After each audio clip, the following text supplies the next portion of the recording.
Hello दोस्तों, आज हम ज्योग्राफी के बारे में कुछ चर्चा करने वाले हैं, जो कि है संक्रांति।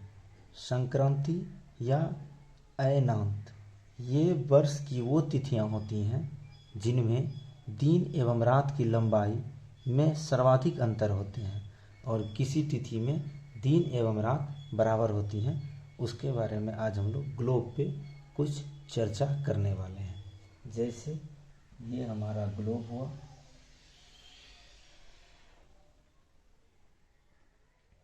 इस ग्लोब को 0 डिग्री के द्वारा दो भागों में बांटा जाता है। 0 डिग्री यानी विषुवत रेखा, विषुवत रेखा ये हुए उत्तरी ध्रुव नॉर्थ पोल और ये हुए दक्षिणी ध्रुव साउथ पोल। अब यहाँ पे हम लोग जानते हैं कर्क रेखा और मकर रेखा। तो कर्क रेखा सदैव 23.5 डिग्री उत्तरी अक्षांश में होती है, 23.5 डिग्री नॉर्थ उत्तरी अक्षांश, इसे कर्क रेखा कहते हैं। और दक्षिणी 23.5 डिग्री, इसे मकर रेखा कहते हैं।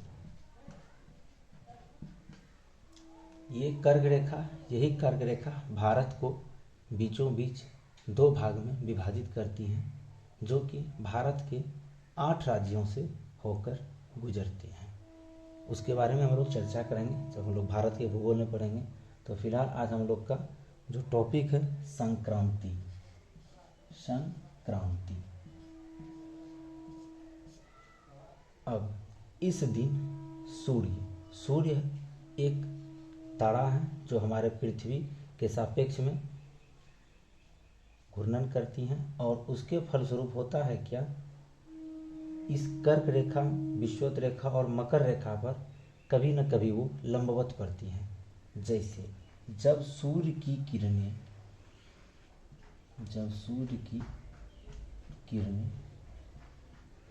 ठीक लंबवत विषुवत रेखा पर पड़ेंगी तो दो डेट हमें याद रखना, एक 21 मार्च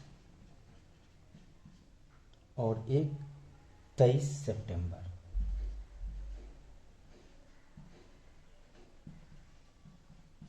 इस दिन क्या होती है, दिन एवं रात बराबर होती है। ये घटना सिर्फ उसी जगह पर होगी जब सूर्य की किरणें लंबवत इस 0 डिग्री पर पड़ेंगी और इस 0 डिग्री पर जो भी देश होंगे उस पर दिन एवं रात बराबर होंगे।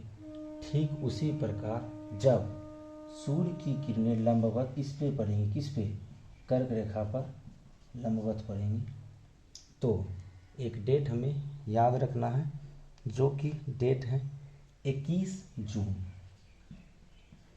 21 जून। इस दिन क्या होगा, कर्क रेखा पे दिन बड़ा और रातें छोटी होगी, मतलब दिन होगा बड़ा और रातें होंगी छोटी। ठीक इसी दिन 21 जून को मकर रेखा पे रातें होंगी बड़ी और दिन होंगी छोटी।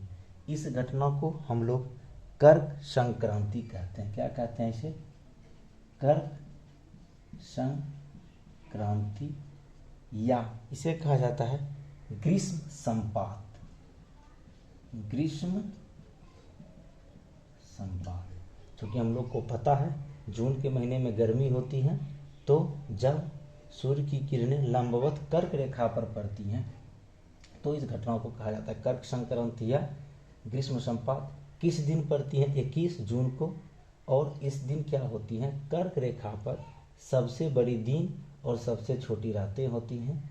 इसी सापेक्ष में जस्ट 21 जून को मकर रेखा पे रातें बड़ी और दिन छोटी होती हैं। अब जब सूर्य की किरणें मकर रेखा पर लंबवत पड़ती हैं तो क्या होती हैं, एक डेट याद रखना है, 22 दिसंबर। इस दिन क्या होता है, जब सूर्य की किरणें मकर रेखा पर लंबवत पड़ती हैं तो मकर रेखा पर दिन की अवधि बड़ी और रात की अवधि छोटी होती हैं, लेकिन इसी दिन कर्क रेखा पे दिन छोटी और रातें बड़ी। जस्ट उल्टा, जिस दिन जिस पर जो पड़ेगा उस दिन वहाँ पे दिन बड़ा होगा, और उसी के सापेक्ष में जस्ट उल्टा मकर रेखा पे छोटी, और जब मकर रेखा पे पड़ेगी 22 दिसंबर को तो कर्क रेखा पे दिन छोटी, लेकिन मकर जिस पे पड़ा हमेशा उस पे बड़ा दिन होता है। और इस घटना को कहा जाता है मकर संक्रांति, मकर संक्रांति या शरद संपात, शरद संपात। और इस घटना को 21 मार्च और 23 सितंबर की घटना कहलाती है विषु। एक होता है बसंत विषु, ये हुए बसंत विषु, और ये हुआ हमारा शरद विषु, शरद विषु। तो ये हमारे थे संक्रांति के टॉपिक। जब सूर्य की किरणें लंबवत विषुवत रेखा पे जो कि 0 डिग्री पे हैं तो दिन एवं रात की अवधि बराबर होंगी। 2 तिथि को, एक 21 मार्च और एक 23 सितंबर। 21 मार्च की घटना कहलाती है बसंत विषु और 23 मार्च की घटना कहलाती है शरद विषु, हमेशा विषुवत रेखा पे। जब सूर्य की किरणें कर्क रेखा पे पड़ती हैं तो कहलाती हैं कर्क संक्रांति। किस दिन होंगे तो वो 21 जून को होंगी, दिन बड़े रातें छोटी। ठीक इसी दिन 21 जून को मकर रेखा पे दिन छोटी और रातें बड़ी होंगी। अब सूर्य की किरणें लंबवत पड़ेंगी मकर रेखा पे, जिससे क्या होगा 22 दिसंबर को मकर रेखा पे दिन बड़ी और रातें छोटी होंगी, और ठीक इसी दिन कर्क रेखा पे यानी कि 22 दिसंबर को दिन छोटी और रातें बड़ी होंगी। यह घटना कहलाती है मकर संक्रांति या शरद संपात। Thank you.